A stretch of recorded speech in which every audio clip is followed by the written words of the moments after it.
Olá, conquistadora! Eu estou começando esse vídeo como uma forma de compartilhar com você um testemunho que eu vivi, que eu fui levada a me lembrar hoje, enquanto eu estava assistindo um vlog de uma blogueira que eu acompanho, a Raiza Nicásio, e ela trouxe o ponto de que ela havia perdido uma bolsa muito importante para ela, com um notebook, com as ferramentas de trabalho. Enquanto eu assistia, Deus começou a falar muito comigo e começou a ministrar muito a minha vida, a ponto de chegar a ligar a câmera e gravar esse vídeo. Porque você que me acompanha sabe que eu já tenho feito lives aqui no YouTube, eu já tenho feito os devocionais todas as manhãs, às 8h33. Mas gravar vídeos para este canal, gravar vídeos para esta plataforma, sempre foi algo que eu meio que posterguei. Eu tenho que gravar vídeos ensinando as coisas que eu sei, as técnicas de imagem, conteúdos que agreguem um valor, um conhecimento, tem que ser uma plataforma onde eu posso usar como forma de mostrar minha autoridade. Tudo aquilo que a gente ouve falar das redes sociais. Mas a verdade é que eu nunca encontrei o real motivo de estar aqui. Na verdade, eu sempre achei que estar aqui seria algo meio que porque todo mundo está, ou porque uma blogueira tem que estar, porque uma influenciadora tem que estar, porque o YouTube monetiza, porque as coisas acontecem aqui também. E eu sempre me sentia meio que engessada quando eu pensava em ter que gravar um vídeo para o YouTube. Tanto é que eu já fiz alguns vídeos no passado, quando eu estava vivendo a transição capilar, e eu falei, vou gravar tudo sobre a minha transição. Começava e não continuava. Depois de um período, vou gravar vídeos ensinando as estratégias de imagem que eu aprendi, vou falar de consultoria. Começava e não continuava.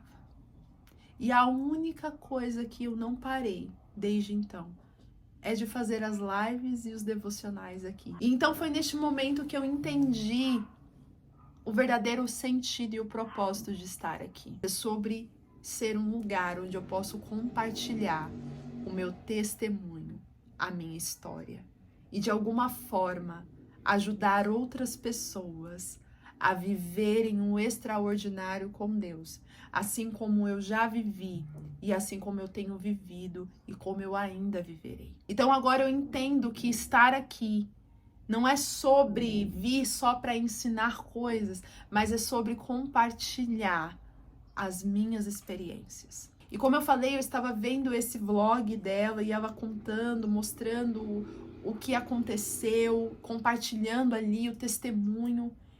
E aí isso me fez lembrar de uma viagem que eu fiz em 2018 para o Chile. Era a viagem que eu realizaria um dos meus maiores sonhos, que era conhecer neve, viajar internacionalmente e ainda estar com a minha família. Só que o que Deus me fez lembrar não foi da viagem em si, mas foi o que aconteceu no aeroporto antes de irmos para essa viagem.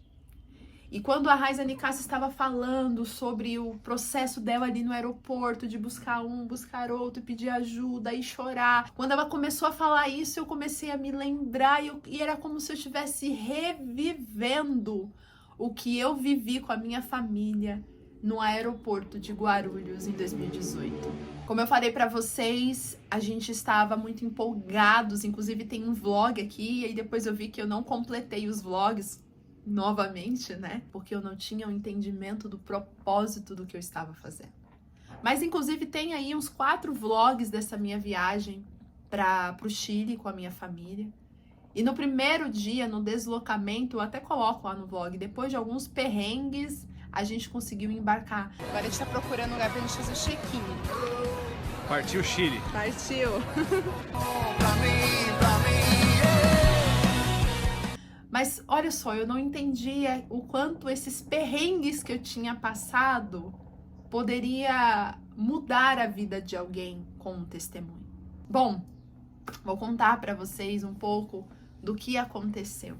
Nessa viagem, a gente inicialmente programou irmos só eu, minha mãe e o Diego. Então, meu pai, um belo dia, decidiu, olha, vamos viajar todo mundo. Eu vou comprar a passagem para mim e para o João e nós vamos também. Só que a gente já tinha comprado passagem e neste mesmo voo já não tinha mais disponibilidade. Tinha para o mesmo dia, mas um voo um pouco mais tarde. Então decidimos que eles iriam nesse voo mais tarde e nós iríamos no primeiro voo e a gente se encontraria lá. Até aí tudo bem. Compramos as passagens, fizemos as malas, fomos para o aeroporto. Mas, no momento de fazer o check-in, a moça pergunta para o meu pai: autorização do menor, por favor? E meu pai fala assim: não, ele tá autorizado. Chega até a ser meio que engraçado. Ele falou: não, moço, eu preciso da autorização por escrito da mãe, porque ele está indo viajar só com o senhor e ele é menor de idade, ele não tem passaporte, então ele precisa da autorização para viajar. Aí meu pai na hora gelou e ele me chamou e falou: filho, olha, eles não estão deixando fazer o check-in, porque precisa da autorização para eles liberarem o check-in, senão a gente não consegue embarcar. E aí na hora, gente, nós trememos na base, né? Aí eu falei: mas moça, a minha mãe, ela vai também, só que ela vai no voo da frente, só que todos nós estaremos lá. A mãe também está indo. Ela falou: mas eu não posso liberar sem autorização. É necessária autorização por escrita da mãe e reconhecido ainda firma no cartório. Gente, aquilo foi ali um balde de água fria, naquela alegria, naquela felicidade que a gente tava. Foi literalmente um balde de água fria. Aí o Diego até tentou ver, né? Mas se ela gravar um vídeo, coisas assim, a gente pensa em tudo, né, conquistadora, na hora. Mas não, tem que ter o documento. Mas ok, a gente saiu ali do guichê, do balcão, né, do check-in e fomos até a Latam. Contamos a história, explicamos e o rapaz olhou pra gente e falou assim: olha, a única solução é vocês comprarem uma passagem nova. Eu posso ver aqui qual é o valor da passagem, passo e vocês compram uma passagem pra mãe e ir junto com você, com o pai, e é isso. E a gente falou: mas moça, você não tá entendendo? A gente não tem dinheiro. Essa era a única passagem que a gente tinha. E aí ele falou: então, sinto muito, vocês não vão conseguir viajar. E a gente falou assim: mas o que é possível fazer? E olha, você pode tentar ir na Polícia Federal, ver se de alguma forma vocês conseguem escrever ali uma autorização a próprio punho e ver se eles autorizam, liberam de alguma forma, enfim. Nisso a gente estava no portão 2, a gente foi até o portão 1. Gente, era assim, pensa no aeroporto gigante de Guarulhos. Se você conhece o aeroporto de Guarulhos, você vai entender o que eu estou te falando. Aquele aeroporto gigante. E a gente indo para um lado, para o outro e nada. Todos os lugares que a gente ia falava pra gente: vocês não vão viajar, vocês não vão viajar, não tem como. E daí a gente descobriu que, na verdade, foi um erro nosso, porque como a gente nunca tinha viajado internacionalmente com um menor, a gente não sabia que, de fato, para uma viagem internacional é necessário uma autorização. O próprio Brasil exige isso, não é nem o país que a gente está indo, é o Brasil, a imigração do Brasil. E a gente não fazia ideia, porque a gente não tinha essa experiência, a gente não tinha, na época, o passaporte, né? Porque o passaporte já tem lá a assinatura da mãe, do pai, então, quando é menor de idade, acaba autorizando. Mas, naquele caso, a gente só estava viajando com RG. Então, pensa, gente, o quanto aquilo feriu a gente, o quanto aquilo foi um balde de água fria. Tava dando tudo errado. A sorte, né, e não falo como sorte, mas o propósito de Deus de ter nos despertado para ir cedo, é que a gente tinha ainda um tempo.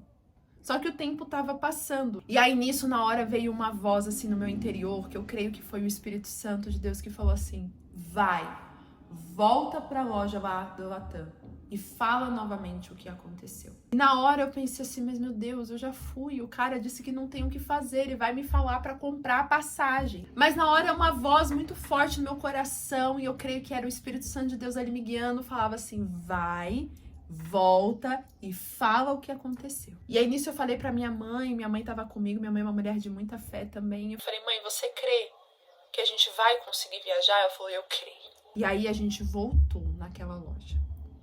Nisso que a gente voltou, no caminho, minha mãe foi orando, eu fui orando e eu falei: Senhor, é impossível essa realidade ser mudada sem que o Senhor faça algo. Então, opere um milagre. O Senhor abriu o mar vermelho.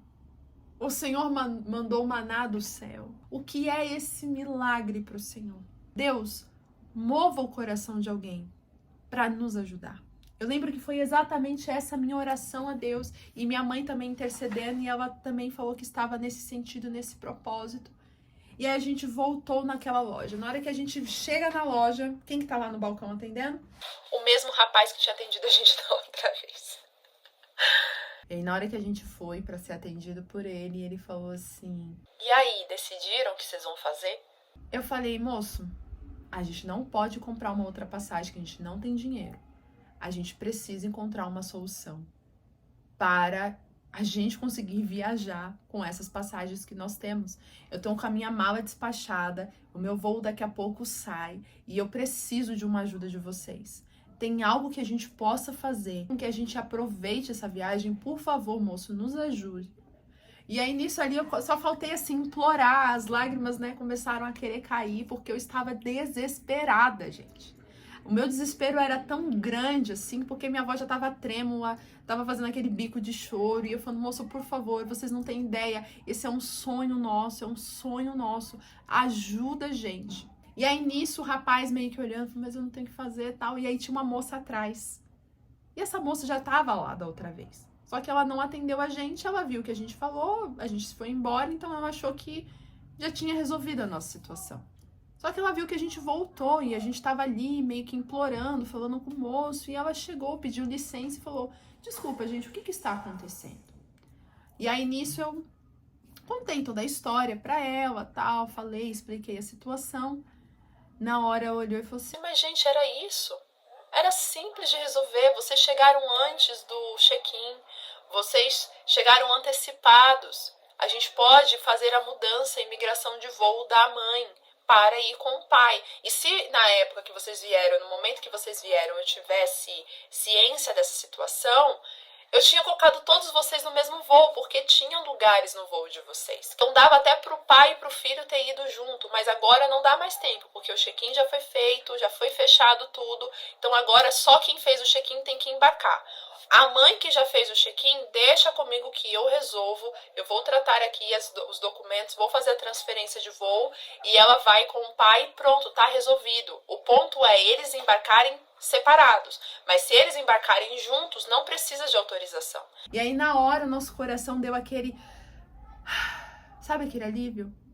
Aquele alívio de você falar: meu Deus, aquela moça estava lá da outra vez, mas o fato de nós termos voltado lá, o fato de termos insistido e persistido naquele sonho, naquilo que a gente queria fazer, que a gente não abriu mão daquele projeto. A gente já tinha um não da polícia, a gente já tinha um não da administração, a gente tinha um não das pessoas que estavam administrando ali no check-in, mas a gente não tinha o não de Deus. Naquele momento, o Espírito Santo de Deus nos guiou novamente para voltar lá, porque Ele tinha uma solução para nós. Uma solução que era tão simples, gente. Para quem já está acostumado a viajar, com certeza já teria pensado nisso muito antes. Mas como a gente não tinha esse hábito, a gente não tinha esse costume, isso tudo era novo pra gente, foi literalmente um problemaço que a gente não sabia como resolver. O fato de não termos desistido,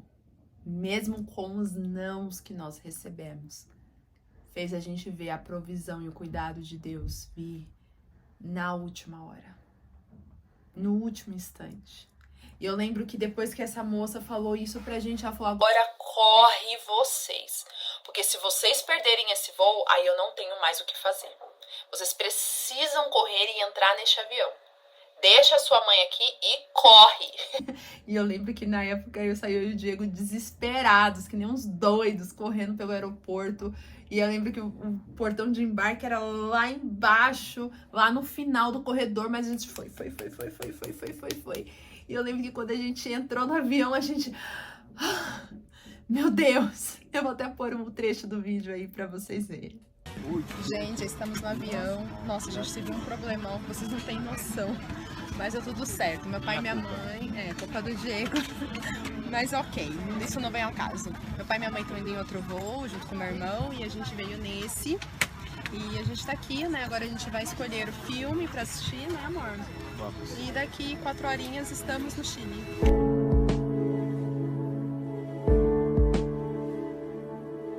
Deus faz um milagre acontecer, conquistadora.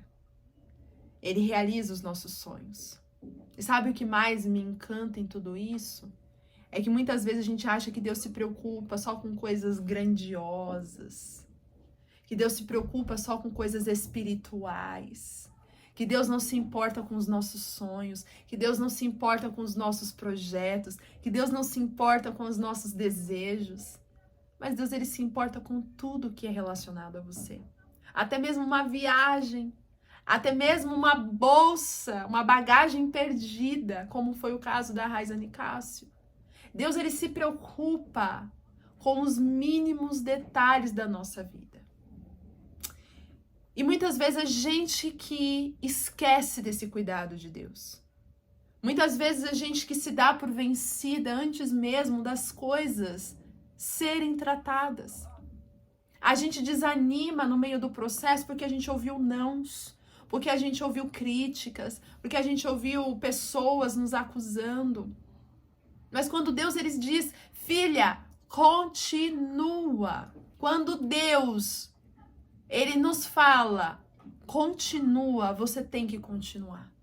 Mesmo que pareça impossível. Como eu falei, aquela voz no meu interior, que era o Espírito Santo de Deus, me falava, volta lá, volta para o início, volta para o mesmo lugar de origem, onde você foi a primeira vez que não teve solução. Volta lá, porque a solução está lá. A origem é o Senhor, a origem é recorrer a Ele. Não é a homem, não é a mulher, mas é o Senhor que toca os corações. Então, quando nós voltamos para lá, nós voltamos para a origem da fé, da esperança. Da primeira vez a gente foi com a esperança nos homens, em pessoas que poderiam nos ajudar. Dessa última vez, nesse retorno que a gente fez à loja, a gente não estava esperando dos homens, a gente estava esperando um milagre de Deus. Então eu não sei o que você está passando na sua vida, eu não sei quais são os sonhos que parecem que estão frustrados na sua história. Talvez você esteja se sentindo como a gente estava se sentindo naquele aeroporto, que tudo estava acabado, que a gente não conseguiria resolver, que a gente ia ter que abortar o sonho. Mas Deus ele está dizendo, a última palavra é dele, então você não pode desistir. Então, conquistadora, este vídeo, um pouco longo, mas necessário, é para dizer que hoje eu entendo o porquê eu estou aqui. E hoje eu entendo o meu propósito. E eu entendo que eu estar aqui, a Stephanie se posicionar aqui, não é ser só mais uma influenciadora, mas é ser alguém que vai te lembrar todos os dias que confiar na misericórdia do Senhor vale a pena. Que sonhar os sonhos de Deus vale a pena. Eu posso falar do meu testemunho, da minha história. E é isso que eu quero fazer aqui. Compartilhar aquilo que Deus está me permitindo viver para edificar a sua vida. E se você quer estar comigo, se inscreva aqui no canal, curte esse vídeo, deixa nos comentários se esse vídeo, se de alguma forma esse compartilhamento abençoou a sua vida. Compartilhe com outras pessoas que precisam ter a esperança renovada. E claro, habilita a notificação para você não perder as lives e você também não perder os próximos vídeos. Que Deus abençoe você e muito obrigada por estar aqui, conquistadora. Um grande beijo.